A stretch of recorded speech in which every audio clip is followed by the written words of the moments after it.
వివేకానంద అంటున్నాడు, science philosophy develop అయిపోతున్న కొద్దీ హిందూ మతం సత్యమని రుజువుతుంది, మిగిలినవన్నీ పింగాణి కప్పుల్లా పగిలిపోతాయని చెప్పాడండి మహానుభావుడు.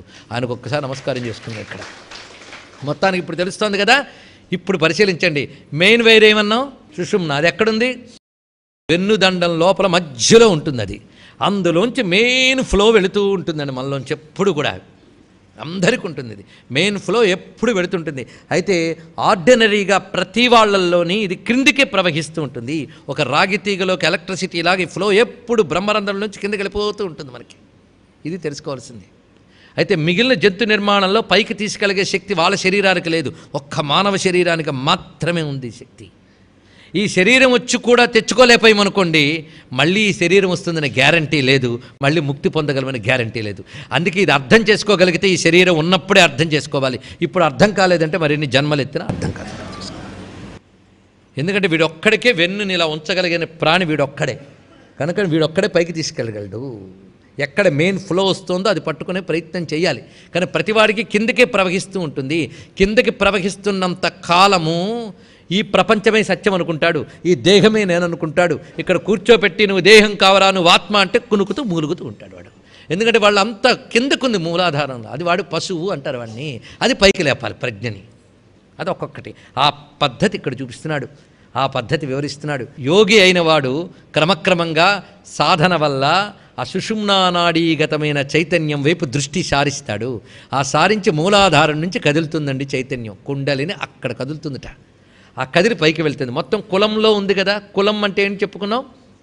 సమూహము. సమూహము అంటే మూలాధారము నుంచి ఆజ్ఞాచక్రం వరకు కులం. ఇందులో ప్రసరిస్తూ ఉంటుంది ఆ చైతన్యం. అదే నీ శరీరం మొత్తానికి ఇచ్చే అమృతం. అమృతం అంటే ప్రాణశక్తి. నీ శరీరానికి అదే అమృతం, ఇంకోటి ఏం కాదు. అదే ఈ కాలవల్లోంచి వెళ్తుంది కనుక అసలు అమృతం అక్కడుంది. ఆ కులామృతాన్ని పట్టుకునే ప్రయత్నం చేయాలి. అది చెయ్యాలి అంటే మూలాధారంలోని ప్రాణశక్తి చుట్టుకుంటుంది కుండలిని రూపంతో. అది సాధన చేయగా పైకి లేస్తుంది. పైకి లేచి అమృతాన్ని తెలుసుకుంటూ వస్తూ ఉంటుంది. అది కుల అమృత ఏకరసిక. ఆ సుషుమ్నా నాడిలోంచి క్రమంగా వెళుతూ ఆ సుషుమ్నా నాడిలో ప్రసరిస్తున్న చిదేక రసరూపిణి, మళ్ళీ వస్తుంది ఆ నామం, ఆ చిదేక రసాన్ని తెలుసుకుంటూ వెళుతూ ఉంటుందిట. ఇది చెప్తూ ఉన్నప్పుడు వెళ్ళిపోతున్నట్టు అనిపిస్తుంది కానీ అంత తేలికేం కాదండి. కానీ ఇలాగ వెళ్ళిపోతున్నట్టుగాని ధ్యానం చేస్తే ఎప్పటికైనా వెళుతుందండి.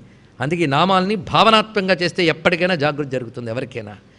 అలా వెళుతూ ఉన్నప్పుడు కలిగే ఆనందం ఉన్నదే, ఆ ఆనందాన్ని అనుభవిస్తాం. ఆ జీవుడే అనుభవిస్తాడు. అప్పుడు ఆ అనుభవిస్తున్న ఆనందం అమ్మవారి రూపమే.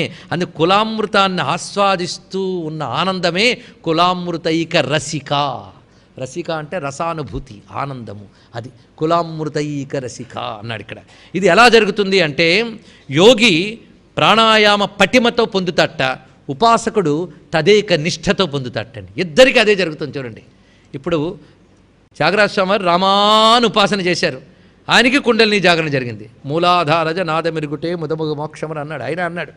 సరే, మొత్తానికి భక్తుడైన వాడు నిరంతరం పరమాత్మనే ధ్యానం చేస్తూ శరీరాన్ని మర్చిపోతట.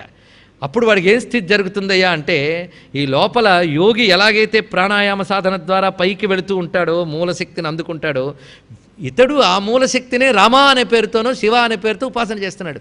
ఆ చేస్తున్నప్పుడు ప్రపంచాన్ని మర్చిపోయి దాన్నే పట్టుకున్నాడు.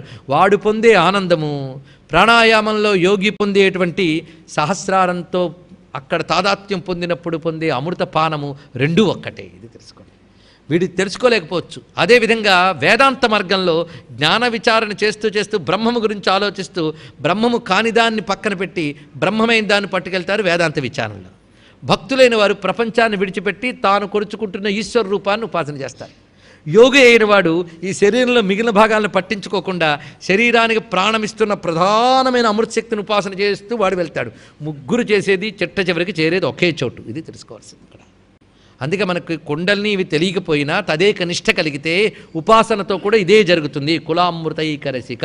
ఇది తెలుసుకోవడానికే బాహ్య ఉపాసనలో అమ్మవారి సరిగ్గా చక్రం ముందు అమృతం పెట్టుకోమని చెప్తారు. తెలుసా? శ్రీ విద్యా ఉపాసకులు తీర్థం ఇస్తే పుచ్చుకోవడానికి వెళ్ళిన వాళ్ళు ఉంటారు. వాళ్ళు తీర్థం అని అమృతం అంటారు. అదే కులామృతం.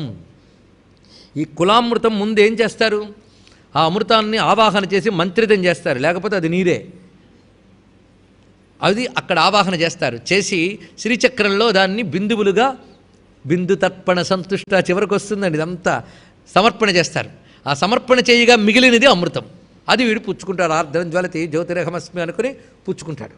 అయితే ఇంతకు ముందు ఎక్కడ వేశారు దాన్ని? శ్రీచక్రంలో. శ్రీచక్రంలో పుచ్చుకున్నది ఎవరు? అమ్మవారు. మీరు వేసింది ఏమిటి? అమృతం. అదేమిటి? కులామృతం. ఈ కులామృతాన్ని శ్రీచక్రంలో ఉన్న తల్లి పుచ్చుకుంటుంది కదా, అది కులామృతైక రసిక. అది తెలుసుకోవాల్సింది.